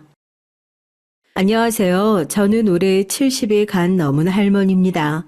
제 나이 또래 여성분들은 할머니라는 말을 싫어한다고 요즘은 여사님이라는 말이 유행이라고 하죠. 하지만 저는 손자 손녀들이 너무 좋아서 그 애들한테 할머니라고 불리는 게 전혀 싫지 않답니다. 여러분들에게 제 가족을 좀 소개해드릴까 해요. 전 몇 년 전에 남편을 먼저 하늘로 보냈고 슬아의 아들 둘에 막내딸 하나를 키워 다들 시집장가 잘 가서 일가를 이루고 잘 살고 있답니다. 손자도 첫째는 아들 둘, 둘째는 아들 하나, 딸 하나, 그리고 막내딸은 외손주로 딸 하나를 낳아서 잘들 키우고 살고 있고요. 제가 남편이 죽고 나서 혼자 살다 보니까 밤에 잠을 못 잘 때가 많거든요. 그래서 라디오를 틀어두고 자는 일이 많은데 우리 큰손자가 라디오보다 재밌는 유튜브 채널이 있다고 해서 유튜브라는 것을 다운받아 봤답니다. 그러다가 옛날에 듣던 라디오 극장 같은 이 톡톡사연 채널을 알게 돼서 매일 밤마다 즐겁게 듣다가 스르르 잠에 빠지곤 한답니다. 제가 이 채널을 좋아하는 이유는 각양각색의 사연들이 많아서이기도 한데요. 매일 다양한 사람들의 살아가는 얘기를 듣다 보니까 저에게도 얼마 전에 그런 막장 드라마 같은 일이 일어났다는 것이 생각이 나서 이렇게 사연을 보내게 됐어요. 70대 할머니 얘기라도 재미있을지 모르니까 끝까지 잘 들어주시기 바랍니다. 전 가난한 시골 농부의 둘째 딸로 태어났어요. 저희 부모님은 일제강점기부터 소작농으로 착취만 당하고 살아오셨죠. 그러다가 해방이 돼서 일본인 부자들이 다들 본국으로 도망간 후에 조그마한 땅을 가지게 되셨고 그 땅에서 농사를 짓고 사셨습니다. 그렇게 돈을 벌어 땅을 사고 하다 보니까 어느새 땅 부자가 되어 있었다는 거죠. 그러다 한참 대한민국이 개발될 때 제 부모님 땅에 일부 고속도로가 뚫리게 돼서 그 보상금을 받아서 전라도 나주 아시죠? 그 나주에서 알아주는 부자가 되셨다고 해요. 그래서 저는 고등학교도 나오고 나름 그 동네에서 부잣집 딸로서 청소년기를 보내게 됐습니다. 제가 어릴 때는 동네에 여고 나온 친구들이 3분의 1도 안 됐거든요. 그런데도 제 부모님은 제가 공부를 잘하는 게 보이니 고등학교까지 마치라면서 등록금과 육성회비도 내주셨습니다. 지금 생각하면 옛날 어른들 치고는 굉장히 깨어 계신 분들이었죠. 고등학교를 졸업하고 저는 광주 시내에서 직장 생활을 했어요. 작은 사무실에서 격리를 했는데 그러다가 동네에서 선이 들어와서 부모님이 선이나 보라고 했습니다. 전 주말에 고향으로 돌아와서 한번 선만 보기로 했는데 그 자리에서 남편을 만난 거죠. 남편은 옛날 사람 같지 않게 키도 크고 덩치도 컸어요. 처음 봤을 땐 무슨 씨름 선수 같다고 생각이 들 정도였다니까요. 하지만 여자 앞에서는 말도 잘 못하고 얼굴만 붉히는 쑥맥이 따로 없었죠. 전 그런 남편의 순수한 모습에 호감을 가졌고 남편도 제가 마음에 들었는지 결혼을 약속했답니다. 저와 남편 둘 다 나주가 고향이어서 결혼식은 나주에서 하기로 했어요. 그리고 저는 결혼한 후에 짧은 직장 생활을 마치고 남편의 직장을 따라서 전주로 이사를 했습니다.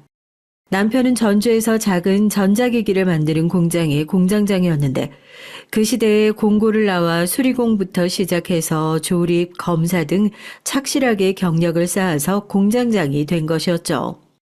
젊은 나이에 출세했다고 시어머니가 굉장히 남편을 자랑스러워했어요. 시댁 어른들도 나주분들이시고 친정집이랑 같은 동네에서 농사를 짓고 사시니 주말엔 거의 우리 집 아니면 시댁에 가서 농사일을 돕게 됐습니다. 저희 시댁 어른들은 지금은 물론 다들 돌아가셨지만 드라마에 나오는 못된 시어머니도 아니셨고 무척 순박한 분들이었어요. 워낙에 땅밖에 모르는 농사만 짓고 살아오신 분들이라 누굴 속일 줄도 모르고 며느리들한테 싫은 소리도 한 번 안 하고 사신 분들이죠. 그러다 보니 저 역시 우리 애들이 결혼할 때도 좋은 시어머니가 되어야겠다고 생각을 많이 하고 살았습니다. 그저 제 시어머니처럼만 하자고 생각했죠. 그러면 어디 가서 며느리들한테 욕은 안 먹을 거라고 믿었으니까요. 제 남편은 전주에서 전자기기 공장을 사장님께 인수받아 사장이 됐어요. 거기다가 우리 친정도 땅 부자이다 보니까 저는 아이들한테도 부족함 없이 뭐든 해주면서 키울 수가 있었습니다. 그래서 그런지 장남인 우리 영준이는 공부는 잘했지만 조금 제멋대로인 아이가 되어버리고 말았어요. 어릴 적부터 욕심이 많아서 용돈도 먹을 것도 제 동생들보다 조금이라도 더 많이 받아야 했습니다.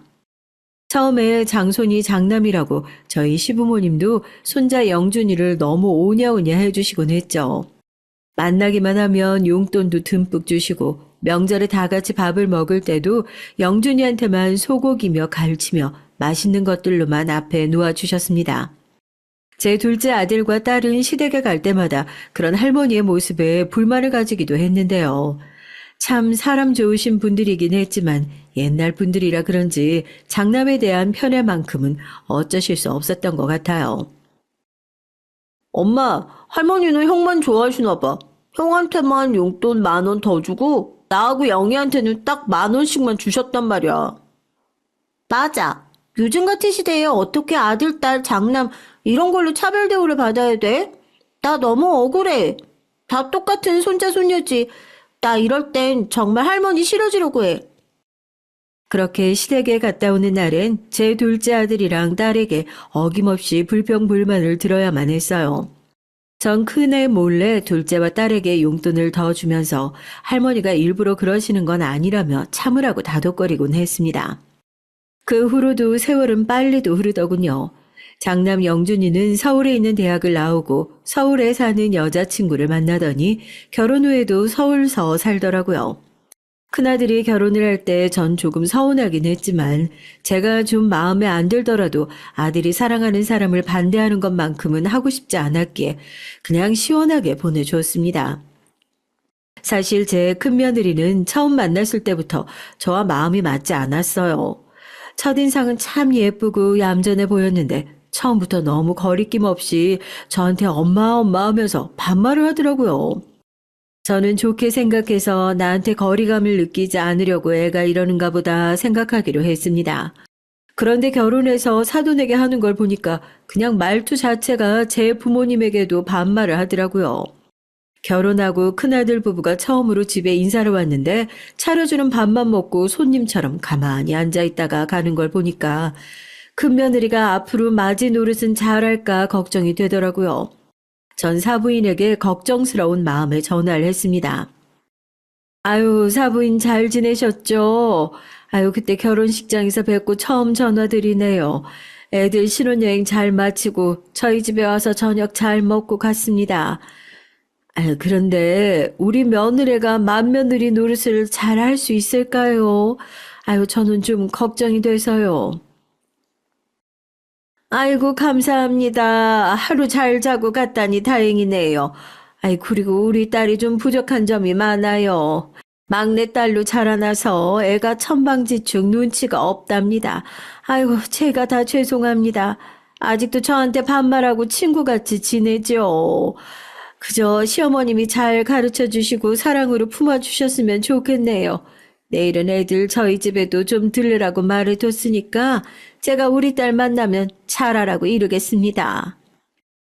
전화를 끊었는데도 여전히 찜찜한 마음을 떨칠 수가 없었어요. 사부인 역시 아무것도 아니라는 듯이 넘겼는데 제가 너무 속 좁게 생각하는 걸까요? 전 윗사람한테는 그에 맞는 대우를 해주고 받아야 한다고 생각했는데요. 제가 요즘 말로 꼰대였다는 걸까요? 그 후로 저는 차례차례 둘째 아들, 막내딸을 결혼시켰습니다. 둘째 아들은 저희 집에서 얼마나 떨어지지 않은 전주 시내에 살고 있고 딸은 광주로 시집을 갔어요. 그래서 마음만 먹으면 둘째나 셋째네 집에는 자주 갈 수 있었고 그렇게 내외하며 살지도 않았는데요. 큰아들 내외 집에 갈 때만큼은 거리감이 느껴지더라고요. 서울서 사니까 거리감이 느껴지는 것뿐이 아니었습니다. 큰며느리는 제가 어쩌다 아들 집에 한번 가고 싶다고 말하면 그렇게 싫어하더라고요. 그리고 그 거북해하는 느낌은 큰며느리의 말투에서 다 드러나서 딱히 예의를 갖추고 말고 할 것도 없었어요. 예, 내가 내일 오랜만에 친구 만나서 서울에 올라가는데 혹시 너희 집에서 하룻밤 지냈다 내려가도 되니? 아, 엄마, 저 내일 약속 있어요. 저도 미룰 수 없는 약속이라 저녁 먹고 늦게 들어갈 텐데. 남편도 야근이라고 했고요. 그럼 그냥 제가 현관 비번 가르쳐 드릴 테니까 왔다 가시던지 마음대로 하세요. 엄마, 제가 집에 없어도 잘 있다 가실 거면 와도 돼요. 이런 식으로 말끝을 분명하지 않게 흐리면서 그 애는 제가 불편하다는 것을 숨기려고 하지도 않더군요.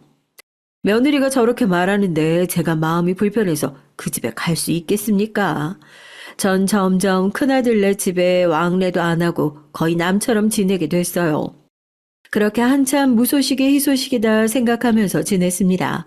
챙겨야 할 자식들이 셋이다 보니 김장을 할 때마다 거의 100포기가 넘어가는데 둘째 며느리랑 둘이 사려니까 너무 힘들더라고요. 그래도 둘째 며느리는 착하고 고분고분 자기 할도리는 하는 애였죠.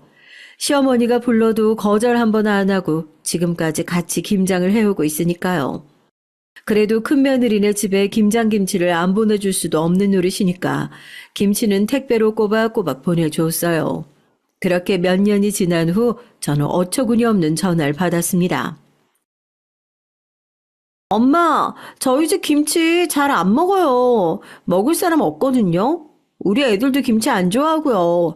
남편도 거의 집에서 밥 한 끼도 안 먹어요. 신혼 때부터 계속 말하고 싶었는데 엄마가 실망할까봐 계속 참고 있었거든요. 이제 결혼한 지 10년 됐으니까 저도 좀 할 말은 하고 살아야 속병이 안 날 것 같아서요. 이제 저희 집에 김치 택배 안 보내셔도 돼요. 뭐? 아니, 그게 무슨 소리니? 이제껏 네 시할머니랑 시외할머니가 농사 지으신 걸로 받은 배추랑 고춧가루로 정성껏 담아서 보냈던 것들인데 뭘 필요가 없어? 아니, 그렇게 싫었으면 처음부터 안 받는다고 하지 그랬어. 내가 네 동서랑 둘이 얼마나 힘들게 담아다 줬는데. 그러니까요. 너무 정성 들여서 하실 필요 없다고요. 원하지 않는 친절은 친절이 아닌 거 몰라요? 엄마도 연세가 그만큼 되셨으니까 눈치가 좀 있어야죠. 하여튼 난 할 말 했으니까 끊어요. 또 끊긴 전화기를 들고 저는 손을 부들부들 떨었습니다. 처음부터 제 김치가 마음에 안 들었다는 얘기를 어떻게 아무렇지도 않게 할 수가 있어요. 차라리 며느리 말대로 입맛에 안 맞았다고 하면 빨리 말해주었더라면 그 고생을 하지 않고 3, 40포기는 빼고 했겠죠. 전 생각할수록 며느리의 마지막 말이 서운했고 화가 나더라고요. 전 남편이 들어오기를 기다려서 오늘 있었던 며느리와의 통화 내용을 전부 말했습니다. 그리고 이렇게 덧붙였죠. 여보, 큰며느리랑 난 정말 안 맞나 봐. 아무리 제가 막내딸이었을 때도 그렇지 남의 집에 큰며느리로 왔으면 그야 맞는 행동을 해야 될 거 아니야. 생각할수록 화가 나네. 정말 당신 어떻게 생각해요? 내가 나쁜 시어머니야? 잘해줘도 저 난리니 이제부터 뭐 해주고 싶지도 않네. 어떻게 며느리 성격을 하루아침에 고쳐? 당신이 좀 참고 두고 보자고. 그 애도 나이 더 먹으면 철 좀 들겠지. 그냥 해달라고 하는 것만 해줘. 괜히 다른 친절 베풀지 말고. 남편은 그래도 자식이라고 며느리 편을 들더라고요. 그 말을 듣고 저는 분해서 남편과 며칠 동안 말도 안 하고 지냈습니다. 제가 속이 좁은 사람이라 그런 건지 전 큰아들이 제 아내 편을 들 때도 그렇고 제 남편이 큰며느리의 많은 참아보라고 얘기할 때도 부글부글 화가 났어요. 크고 작은 큰며느리와의 불화가 있을 때마다 제 곁에 제 편을 들어줄 사람이 없었습니다.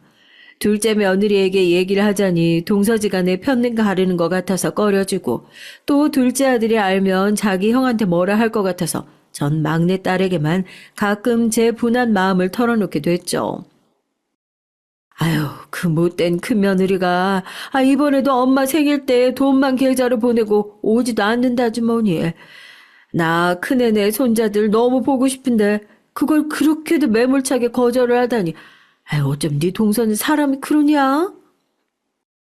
그러게 말이야. 나는 어릴 때부터 오빠도 싸가지 없다고 느꼈지만 큰언니는 더 그런 것 같아. 정말 끼리끼리 만난다고 하는 말이 딱 맞다니까. 엄마, 내가 엄마 생신 때 우리 딸 데리고 꼭 갈게. 그 집 애들은 그래도 착한데 부모가 아주 못돼 빠져가지고 그 집 부부랑 계속 말 섞고 그러지 마. 엄마만 상처받을 게 뻔하니까.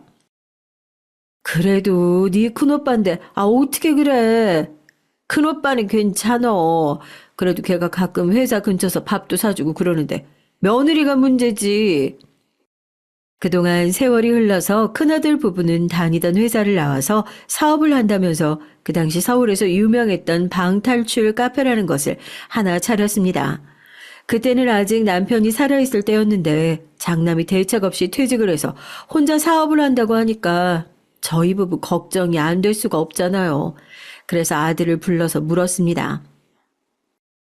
너 그 사업은 장래성이 좀 있긴 한 거야? 혹시 금방 망하고 뭐 그런 거 아니지? 사업체가 편의점도 아니고 처음에 잘 안 된다고 금방 말아먹고 그러면 안 된다. 알겠지? 이런 시기에는 무조건 버티는 사람이 이기는 거야.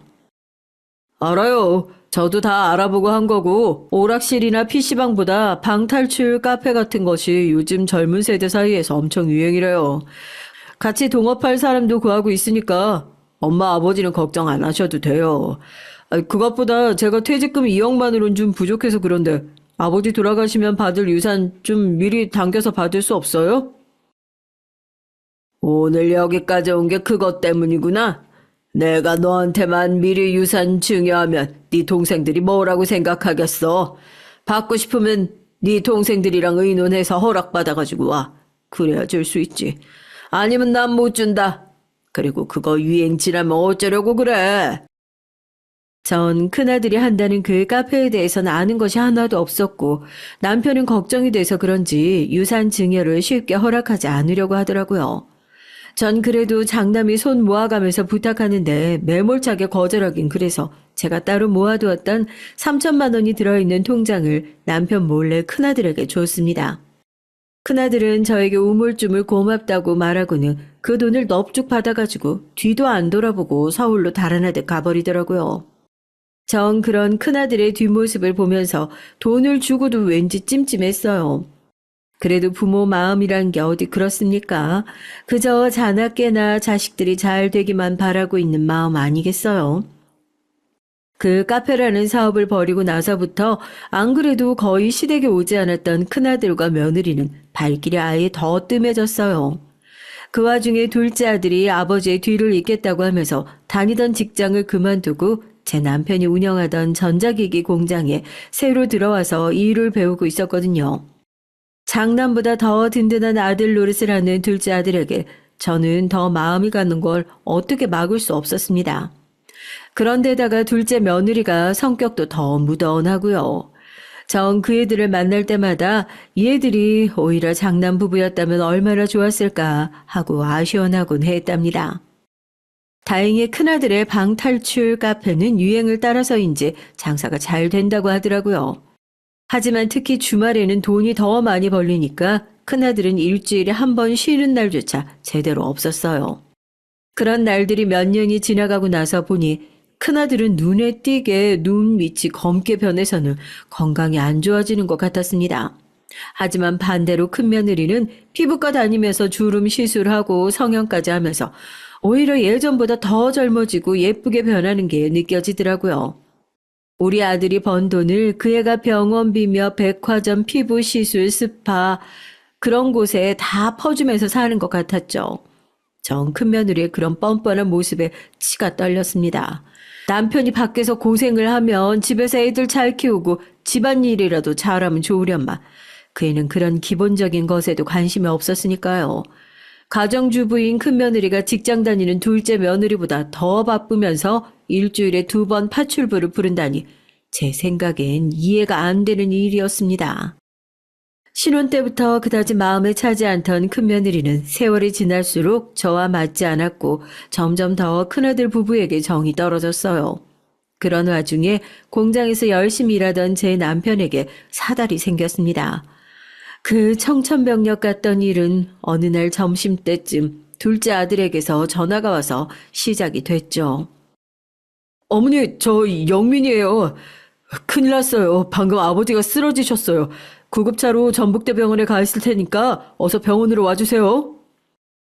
전 멍하니 아들의 전화를 듣기만 하고 있었어요. 도무지 현실감이 없었거든요. 아침 일찍 일어나서 밥 잘 먹고 출근한 사람이 갑자기 쓰러졌다고 하니까 믿을 수가 있어야죠. 그렇게 10여 분을 아무 생각 못하고 백지 상태로 있다가 전 펑펑 울면서 병원으로 달려갔습니다. 응급실에서 제 남편은 링거와 호스 등을 달고 힘없이 누워있더군요. 의사는 뇌출혈이라고 했고 다행히 빨리 발견하고 처치가 돼서 수술을 하면 괜찮을 거라 했어요. 둘째네 부부는 수술실 앞에 와서 초조하게 수술이 끝나기만을 기다리고 있었죠. 처음에 수술만 하면 괜찮을 거라는 병원 의사 말과는 달리 수술 자체는 7시간이나 걸렸어요. 전 그동안 물 한 모금도 못 마시고 긴장으로 수술실 밖에서 그 사람에게 무슨 일이 없기를 기도하면서 보냈습니다. 둘째 며느리가 그런 저에게 밥이라도 먹고 오자며 병원 밖으로 나가길 권했지만 전 고개를 저으면서 둘째 부부에게 너희들이나 다녀오라고 했어요.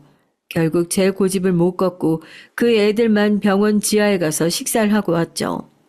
애들이 올라오자 길고 긴 시간 동안 켜져 있던 수술실 앞에 빨간불이 켜졌습니다. 전 땀을 닦으면서 나오는 의사를 붙잡고 간청하듯이 물었어요. 아이고 선생님, 우리 남편 괜찮은 거죠? 아유, 처음에 응급실에서 그분은 어디 가시고, 아유, 어쨌든 남편은 괜찮겠죠? 곧 깨어날 수 있는 거죠? 괜찮다고 확실한 답은 못 드리는 걸 유감으로 생각합니다. 응급실 레지던트는 낙관적으로 본 것 같지만 출혈 부위가 생각 외로 까다로워서 깨어나셔도 마비가 오래가거나 언어적 후유증이 남을 수 있어요. 의사 선생님의 말은 저를 더 깊은 나락으로 떨어뜨리는 듯 했어요. 그래도 둘째 아들은 못 깨어난다는 말보단 낫다고 하면서 희망을 가지자고 했죠. 그리고 아들은 남편이 일반 병실로 올라가자 공장을 오래 비웠다면서 자기 일터로 돌아갔습니다. 조용한 1인실 병실에는 둘째 며느리와 저만 남았어요. 며느리는 저를 안타까운 눈으로 보더니 주머니에서 김밥 한 줄을 꺼내는 것이었습니다. 어머니, 마음 강하게 하세요. 어머니도 이렇게 아무것도 안 드시면 쓰러지실 수 있으세요. 그러니까 아버님 병실에 제가 있는 동안 어머니 휴게실이라도 가셔서 이거 드시고 좀 누웠다 오세요. 먼저 쓰러지시면 안 되세요. 아, 그래. 내가 애미답지 못하게 너한테 걱정 끼치고 말았구나. 그럼 좀 부탁한다. 긴장이 풀렸더니 그냥 나도 힘이 하나도 없네. 고맙다. 잘 먹을게. 며느리가 준 김밥을 받아들고 저는 남편이 누워있는 병실로 나왔어요. 복도를 보니까 사람들이 엄청 많더라고요. 어디 가서 이걸 먹나 하는 생각을 하다가 전 문득 큰아들에게 전화를 해야겠다는 생각이 들었습니다. 아무리 바쁜 애라도 지 아버지가 쓰러졌는데 그래도 한 번은 다녀가야지 하는 생각에서였어요. 저는 그중 조용한 대합실에 앉아서 큰아들에게 전화를 걸었죠. 원래 밤에도 바빠서 전화를 잘 안 받던 아이여서 끈질기게 걸고 또 걸었습니다. 5번이나 새로 걸고 나서야 큰아들은 겨우 전화를 받더군요. 언니, 무슨 일이세요? 저 지금 바빠서 전화는 길게 못해요. 네 아버지가 쓰러지셔서 수술을 받았어. 내일은 그 가게 문 닫든지 누구한테 맡기고 좀 내려와서 얼굴이라도 비치고 가라. 아버지 뇌출혈이었대. 네? 아이, 그러셨구나. 아이, 근데 어떡하죠? 내일도 여기 맡길 사람 없는데. 영민이가 잘 모실 거 아니에요. 저 나중에 아버지 퇴원하시면 집으로 갈게요. 아니면 와이프한테 전화해보세요. 너는 장남이 돼가지고 그게 무슨 소리야. 아버지가 까딱하면 돌아가실 뻔했다고. 넌 너만 잘 살면 그만이냐? 부모가 그렇게 우스워. 잔말하지 말고 내일 당장 내려왔다 가. 저는 화가 잔뜩 난 채로 통화를 끊고 나서 그 자리에 주저앉아 엉엉 소리를 내며 울어버렸어요. 먹으려고 펼쳐놨던 김밥은 몇 개는 바닥에 떨어지고 남은 것들은 눈물이 묻어서 먹을 수도 없겠더라고요. 전 어쩔 수 없이 김밥을 휴지통에 버리고 눈물 자국을 씻으러 화장실로 갔다가 아무 일도 없는 척하며 병실로 돌아왔습니다. 남편의 침대 옆에서 얼굴을 묶고 자고 있던 둘째 며느리가 문 열리는 소리를 듣고 부스스 일어났어요. 어머니 밥 드셨어요? 그런데 큰형님 외부는 연락 안 해도 괜찮아요? 그래도 아버님이 쓰러지셨는데 알려야 되지 않을까요? 네 아주버님 그 카페인지 뭔지가 바빠서 못 오고 네 형님한테는 통화도 하기 싫어서 그냥 뒀어. 괜찮다. 어차피 서울에서 멀다고 핑계대고 오지도 않을 건데 뭘. 아니 그래도 안 알리는 것보다 말하는 게 낫잖아요. 어머니 여기서 쉬고 계세요. 제가 통화 좀 하고 올게요. 저렇게 말하는 둘째 며느리가 오히려 손이동서 같다는 생각에 전 피식 웃었습니다. 아무리 봐도 부부끼리 닮는다고 둘째가 순박하고 착하니까 제 아내도 그런 애를 데려왔겠죠. 살면 살수록 첫째랑 둘째는 바뀌어 있어야 하는 게 맞는 것 같았어요. 아들도 며느리도 말이에요. 둘째는 어두운 얼굴로 돌아와서 제게 이렇게 말하는 것이었습니다. 형님이 내일 무슨 병원에 예약 있다고 못 오고 대신 돈은 수술비에 보태 쓰라고 100만 원 정도 보냈다고 하더라고요. 이따 한번 확인해 보세요. 그런데 정말 아주버님 너무하시긴 하네요. 형님 병원은 솔직히 피부과나 무슨 성형 시술일 텐데 그런 건 나중으로 미뤄도 되는 거 아닌가요? 참 사람들이. 아무리 생각해도 저 역시 둘째의 말이 이치에 맞고 분별이 있는 것 같았어요. 부모를 그렇게 무시하고 부모답게 생각하지도 않는 그런 것들한테 정말 서운한 마음과 복수하고픈 마음의 반반이었습니다. 이번 일로 저는 남편이 일어나면 큰아들네한테 한 푼도 유산 물려주지 말라고 말하고 싶어졌어요. 혹시 남편이 오랫동안 깨어나지 못하거나 일어나서라도 정상적인 사고를 하지 못할 가능성도 있는 문제기에 전 정신을 바짝 차리고 남편이 재산이 어느 정도인지 한번 셈을 해보기로 했습니다. 일단 전주의 집과 공장이 그 사람 소유고 통장에도 10억 정도가 있었어요. 현금, 주식이나 팔면 돈이 될 만한 것들을 합쳐서 산출한 남편의 총 재산은 16억 정도였습니다. 전 남편이 가지고 있던 서재 내의 금고안에서 유언장을 꺼냈죠. 그걸 가지고 변호사를 찾아가서 남편의 현재 상태를 말하고 현 시간부터 유언장 내용을 변경하고 공증하고 싶다고 했어요.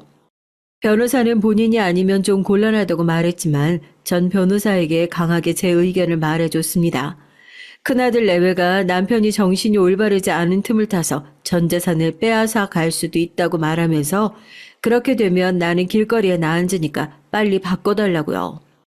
변호사는 여러 시간의 상담을 거친 후 드디어 제 소원을 들어줬습니다. 그렇게 유언장의 내용을 바꾸고 나서 전 큰아들 내외에게 전화를 걸었어요. 다음 날은 일요일이라 큰며느리는 전화를 받더라고요. 병원 시술을 하고 왔다면서 말을 오래 못한다고 미리 연막을 치는 큰며느리에게 전 바로 본론을 얘기했습니다. 네 아버지 상태가 좋지 않아서 내가 혹시 아버지 돌아가시고 나면 혼자 지내야 될 것 같구나. 그래서 그런데 영준이가 장남이잖니. 난 혼자가 되면 도저히 이 전주에서 못 살 것 같아. 만약 아버지 돌아가시면 너희들이 서울집에서 나를 모셔주겠다는 계약서를 쓰면 내 재산을 전부 물려줄게. 그러면 영준이가 하는 사업에도 훨씬 도움이 될 테고 이미 너희 애들도 고등학생이고 손도 안 가니까 며느리 너는 가만히 앉아서 큰돈 버는 거나 마찬가지 아니니? 내일까지 너희 둘이 의논해서 답을 줘. 그럼 다음 주에 올라갈게. 어머, 아버님 건강이 생각보다 심각하신가 봐요. 알겠어요. 애아빠 들어오면 의논하고 내일 다시 연락드릴게요. 걱정하는 척 하지만 큰며느리의 목소리에는 감출 수 없는 탐욕스러운 마음이 담겨져 있는 것 같았습니다. 전 장남 집에 갔다가는 얼마 되지 않아 알거지로 쫓겨나겠다는 느낌이 강하게 들었죠. 전 변호사에게 미리 받아온 가짜 계약서를 꼼꼼하게 읽어봤습니다. 그 내용은 대략 제가 서울의 큰아들네 집에서 죽을 때까지 지내는 동안 며느리가 정성을 다해 나를 모시고 나면 그 애들에게 재산의 3분의 2가 간다는 내용이었어요. 나머지 부분은 둘째와 셋째에게 똑같이 나누어 주기로 했죠. 공장만 둘째가 물려받고요. 전 그 애들이 얼마나 있다가 본색을 드러낼까 생각하니까 등골이 오싹하면서도 얼른 애들의 속마음을 알고 싶다는 생각도 동시에 들었죠. 제발 그 애들이 제가 생각하는 것만큼 막장 폐륜아는 아니길 빌고 또 빌었습니다. 병원에 돌아가니까 아직도 둘째 며느리가 성실하게 자리를 지키고 있더라고요. 전 며느리를 집에 돌려보낸 다음 집에서 미리 가져온 담요를 덮고 남편의 곁 간이 침대에서 잠을 청했습니다.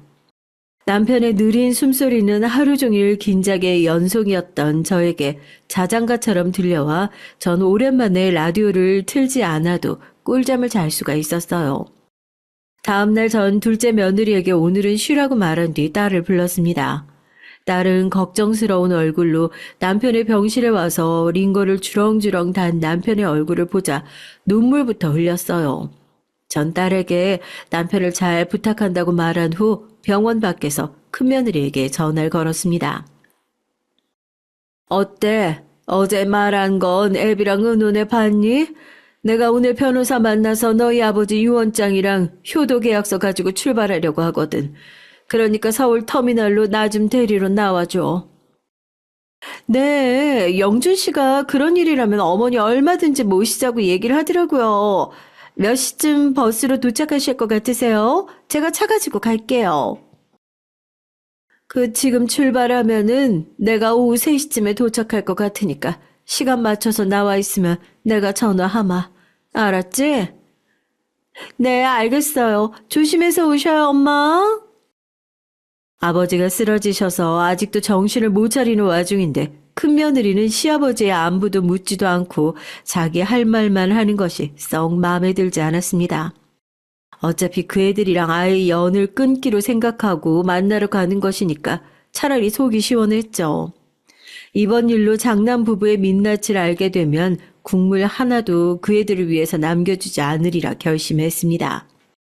전 전주터미널에서 가장 빨리 서울로 가는 버스를 탔어요. 서울 터미널에 도착하니 사람들은 많은데 며느리의 전화는 아직 없었죠. 정 가슴을 두근거리면서 며느리가 꼭 저를 데리러 오길 바랐지만 제가 아무리 전화를 하고 문자를 보내도 며느리에겐 답은 없었습니다. 3시에 터미널에 도착해서 저녁 6시가 되도록 결국 큰며느리는 오지 않았어요.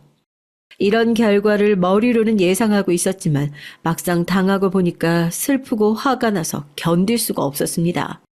처음부터 내 말을 믿지 않은 것은 물론이고 며느리도 꼭 나올 것처럼 속이고 서울 지리도 잘 모르는 나를 엿먹이려고 이 시간까지 아무런 답도 없는 게 틀림없었어요. 전 결국 다시 전주로 가는 표를 사서 버스에 몸을 실었습니다. 저도 모르는 사이에 눈에서 눈물이 흘렀죠. 제 옆에 탄 10대로 보이는 학생이 저에게 괜찮으시냐고 조심스럽게 물었어요. 전 그 애가 걱정할까봐 얼른 눈물을 닦고 자는 척 했습니다. 다시 집으로 돌아오니까 맥이 탁 풀려서 저는 힘없이 소파에 누웠어요. 그래도 결말이 폐류는 아닐 거라고 믿었던 장남과 큰며느리에 대한 배신감에 온몸이 욱신거리고 아팠습니다. 밤이 돼서도 큰며느리에게서는 연락 한 통 없었어요. 전 도저히 그 애한테 먼저 연락을 하고 싶지 않아서 며칠간 한마디도 안 하고 끙끙 앓고 있었죠. 그래도 병원에 있는 남편을 돌보긴 해야 하니까 둘째 며느리와 딸과 번갈아 남편의 병상을 지켰습니다. 남편은 수술 후 일주일이 지났지만 아직 의식이 없었어요. 바이탈도 안정되고 숨도 잘 쉬고 있었지만 의식만은 깨어나지 않고 있었습니다. 뇌사 상태도 아닌데 이상한 일이라며 의사들은 이런 상태가 계속되면 진짜 뇌사로 갈 수도 있다고 청천벽력 같은 소리를 하는 것이었습니다. 둘째에게 의사의 말을 전했더니 걱정이 됐는지 좀 더 큰 서울의 병원으로 옮겨보자는 의견을 내놓았어요. 공장은 며칠간은 다른 사람에게 맡기고 서울의 큰 병원을 알아보고 아버지를 옮겨서 더 좋은 치료를 받게 하자고 했죠. 그러면서 둘째가 직접 형한테 전화를 해보겠다고 하더라고요. 전 며칠 전에 큰며느리와의 사건을 둘째 아들에게 조심스럽게 말했습니다. 뭐라고? 그런 일이 있었어요? 형 진짜 막장이네. 아버지 전북대병원 입원하신 동안에도 한 번도 안 오더니 정말 엄마한테도 그런 짓을 했다고? 형수님도 정말 너무한다. 내가 엄마 도와서 같이 복수해줄게. 됐다. 복수는 무슨. 이제 걔들이랑 인연 끊으려고. 도저히 내 속으로 낳은 자식 같지도 않어. 무슨 소리야. 그런 인간일수록 한 방 먹여서 정신을 차리게 해줘야지. 내가 엄마랑 같이 형네 집으로 갈 테니까 내일 아침에 제일 좋은 옷 꺼내 입고 집에서 기다리세요. 그리고 다음날 아침 둘째 아들은 검은 양복을 쫙 빼입고 어디서 났는지 5억짜리 외제차를 끌고 집으로 왔더라고요. 전 세상에 태어나서 그런 차를 처음 보는지라 눈이 휘둥그레졌습니다. 아니 이런 번쩍거리는 외제차가 어디서 났어? 설마 너 이거 산 거 아니지? 설마 엄마, 내가 하루아침에 이런 차를 어떻게 사요? 고등학교 동창놈이 가지고 있던 건데 내가 어젯밤에 전화로 사정사정해서 빌린 거야. 형 기죽여 놓으려면 이런 게 좀 필요할 것 같아서요. 에이, 엄마는 옷이 이런 거밖에 없어. 완전히 시골 아줌마스럽잖아요. 안 되겠네. 백화점 가자. 형네 집 가기 전에 엄마 옷부터 사야겠어. 둘째는 그 비싼 외제차에 저를 태우고 전주에서 제일 큰 백화점으로 데려갔어요. 그리고 100만 원이 넘는 옷을 사줬습니다. 저는 큰애 부부에게 보이려고 이런 낭비를 해야 하는 건지, 제가 하려고 하는 일이 과연 필요한 건지 의심이 들었죠. 제가 옷값이 걱정되어 둘째한테 그만하자면서 거절했지만 둘째는 아무 말도 말고 이럴 때 옷 얻어 입으라고 하면서 이 정도 옷은 사줄 능력 된다고 자기만 믿으라고 하더라고요. 아들이 골라준 그 옷은 비싸서가 아니라 제 마음에 꼭 들었어요. 왜냐하면 둘째 아들이 사준 옷이었기 때문이죠. 전 이것저것 재지도 따지지도 않고 제 편 들어주는 아들에게 든든함과 고마움을 느꼈습니다. 둘째 아들과 함께 장남의 집을 찾아가는 동안 전 차 안에서 내내 기분이 좋아 커피도 마시고 잠도 설핏 들었다가 일어나고 했어요. 드디어 서울에 도착해서 찾아간 장남의 집은 한강에 보이는 꽤 넓은 평수의 아파트였습니다. 처음 결혼했을 때는 서울 변두리에 있는 작은 국민형 주택이었는데 그동안 돈을 좀 벌긴 했는지 새로 지은 브랜드 아파트에 살면서 그때까지 부모도 형제도 한 번 초대를 하지 않았다고 생각하니까 새록새록 큰아들에 대한 야속한 마음이 생기더라고요. 둘째 아들은 첫째의 집 앞에서 형에게 전화를 걸었어요.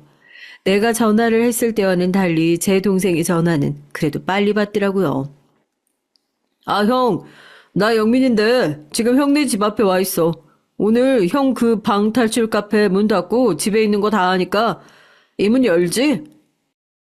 큰아들은 현관문을 열더니 놀란 눈으로 번쩍이는 새 옷을 입은 저와 둘째 아들을 번갈아 가면서 바라봤습니다.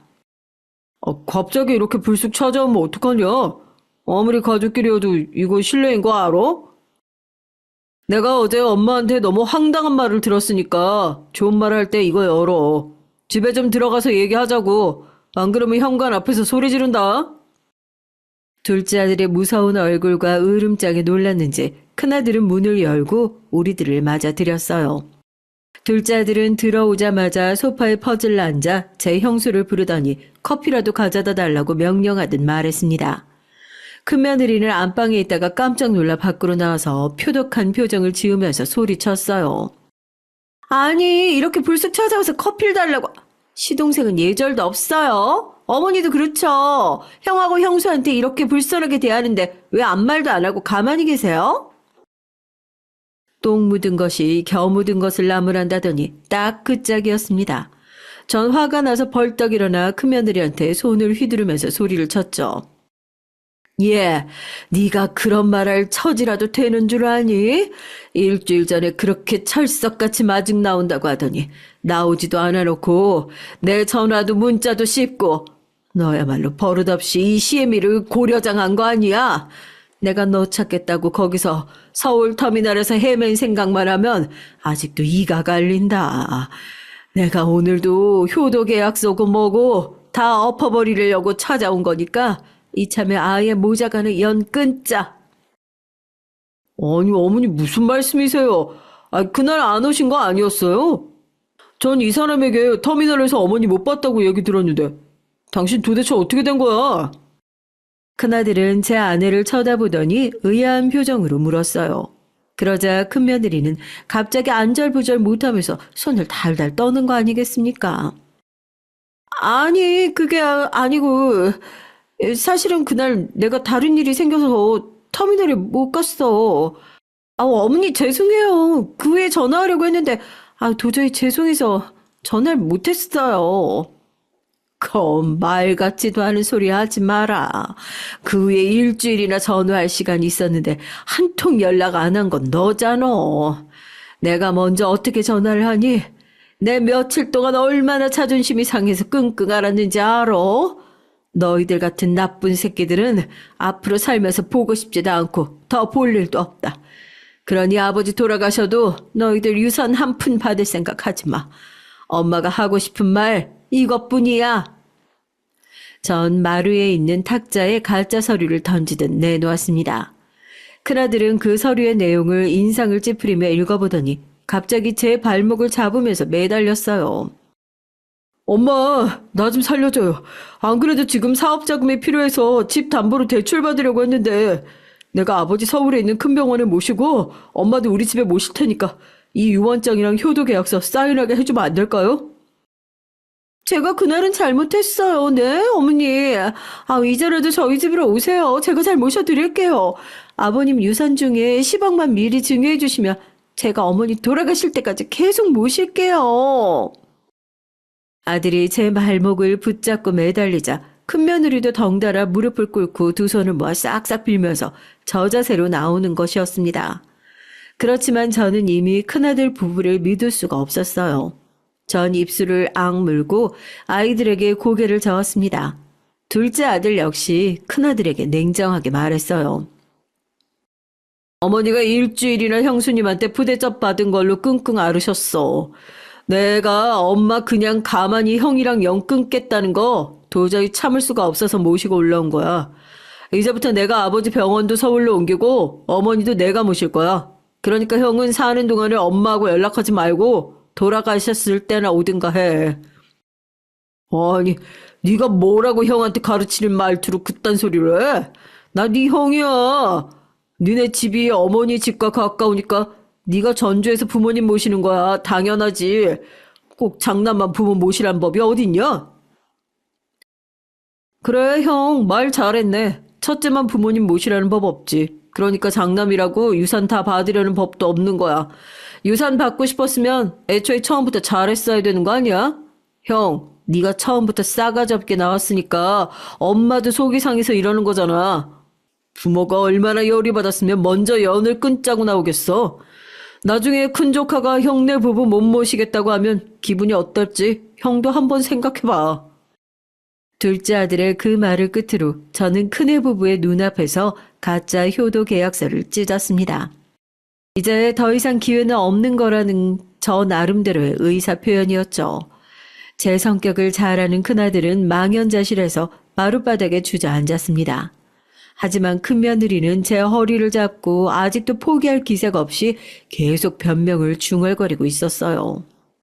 엄마, 저 한 번만 용서해 주세요. 사실 저희들 다른 사업하려고 생각하고 있어요. 그 돈이 꼭 필요한 상황이란 말이죠. 네? 제가 아무리 잘못했어도 지금부터라도 잘하면 되잖아요. 그 기회라도 주셔야죠. 엄마가 너무 냉정하신 거 아닌가요? 됐다. 이제 버스 떠났어. 그럴 생각이었으면 그날 버스 터미널에 나왔어야지. 네가 급했던 그 일이 뭐였는지 모르겠지만 부모의 약속을 어기고 잠적할 만큼 중요한 일이었는지 네가 스스로 생각을 해봐. 저는 제 몸에 달라붙은 며느리를 거칠게 떼어냈어요. 그리고 둘째 아들의 손을 끌고 눈물을 흘리며 밖으로 나왔습니다. 저도 부모인지라 사업 자금에 쪼들리는 그 애들이 가엾긴 했죠. 그리고 저 자신이 초라하게 느껴지는 것이었어요. 애초에 제가 큰며느리와 큰아들의 결혼을 나서서 강하게 반대했다면 이런 일이 없었을 것 같았습니다. 모든 게 제 잘못이었을까요? 여러분들의 의견은 어떠신가요? 그렇게 장남 부부의 집을 나온 저는 뒤도 안 돌아보고 집으로 돌아왔습니다. 다행히 남편은 서울의 세브란스 병원으로 옮겨진 후 이틀 만에 의식을 찾았어요. 그동안 전 둘째 부부와 호텔방을 하나 잡아 번갈아 투숙하면서 남편의 병간호를 했습니다. 남편은 의식을 찾고 난 후 일주일 만에 어눌하나마 말도 하게 됐고 오른손과 다리에 마비는 왔지만 재활운동을 하면서 퇴원해도 된다는 진단을 받아 전두에 내려갈 수 있게 됐어요. 남편이 서울 세브란스에 입원해 있는 동안 큰며느리는 제가 오지 말라고 해도 매일 와서 아버님을 돌보겠다. 그러니 유언장 내용을 좀 고쳐달라고 간청했지만 전 얼른 썩 꺼지라고 화를 내면서 큰며느리를 쫓아냈습니다. 그 모습을 보더니 퇴원을 하고 집으로 돌아온 날 남편이 제게 물었어요. 아니 어떻게 큰애 부부한테 그렇게 매몰차게 할 수가 있어? 당신 무슨 일 있었나? 내가 아픈 동안에 애들이랑 다퉜어? 말도 마요. 나 그 애들 이제 자식 취급도 안 하니까. 당신이 전북대 병원서 못 깨어날 때도 걔네들 하루도 면회조차 않았어. 그러다가 내가 당신 재산 얼마라고 공개하니까 그때서야 모신다는 둥 집으로 오시라는 둥 하면서 안면 싹 바꿨잖아. 돈 때문에 부모 모시려는 그런 것들을 이제 내 아들도 며느리도 아니야. 제 말을 듣고 남편도 고개를 끄덕이면서 자기가 죽은 다음에라도 유산 꼭 지키고 있으라고 하더군요. 첫째네는 물론이고 사람이 언제 어떻게 바뀔지 모르는 거라고 하면서 말이죠. 그러나 둘째 아들은 제가 유산 공개를 하기 전에도 저한테 진심으로 잘 대해줬고, 둘째 며느리도 남편이 병상에 누워있을 때 거의 매일 찾아와서 병간호를 했다고 했더니, 그래도 한 놈만 나쁜 놈이라 다행이라고, 우리가 자식 농사를 완전히 망치진 않은 거라며 저를 위로해 줬습니다. 병원에서 퇴원한 후 남편은 저를 의지하면서 집에서 요양을 했어요. 전 이제 얼마나 남편의 얼굴을 볼지 모른다는 불안감에 하루하루 잘해주려고 노력을 했죠. 둘째네와 딸도 주말에는 다른 약속 같은 걸 잡지 않고 우리 집으로 와서 다 같이 한 끼라도 챙겨 먹고 손자 손녀들도 일부러 데려와서 보여주려고 노력을 했죠. 그렇게 1년이 지나서 남편은 어느 날 갑작스럽게 신부전으로 세상을 떠났습니다. 전 너무나 슬펐지만 그래도 말년에 가족들에게 둘러싸여서 살다가 갔으니 여한은 없을 거라고 믿고 싶어요. 남편의 장례를 치르던 날 첫째 아들네는 가족 모두 서울서 내려와서 저한테 다시 무릎을 꿇었습니다. 손님들 치르기도 힘들어 죽겠는데 이 애들은 도대체 아직도 돈밖에 관심이 없나 한심한 생각만 들었죠. 엄마, 이제 제발 마음 좀 돌려주세요. 처음에 이 사람한테 말하셨다면서요. 아버지 돌아가시면 도저히 전주에서 못 사신다고. 죽을 때까지 저희랑 사신다고 말이에요. 저 진짜 아버지 유산 필요해요. 네? 제발 다시 생각해 주세요. 네, 어머니. 저 진짜 그동안 반성 많이 했으니까 유산 좀 나눠주세요. 네?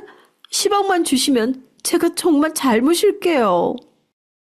도대체 지금 와서 이것들이 왜 이런 진상짓을 하는 건지 정 그 속셈이 뻔히 보였지만 일부러 굳게 입을 다물고 밥이나 먹고 가라고 하면서 큰아들 부부를 장례식 끝나자마자 서울로 쫓아내버렸어요. 이제 나한테 아들은 영민이 뿐이다. 그런 줄 알면 이제 그만 미련 끊고 너희들이나 잘 살아.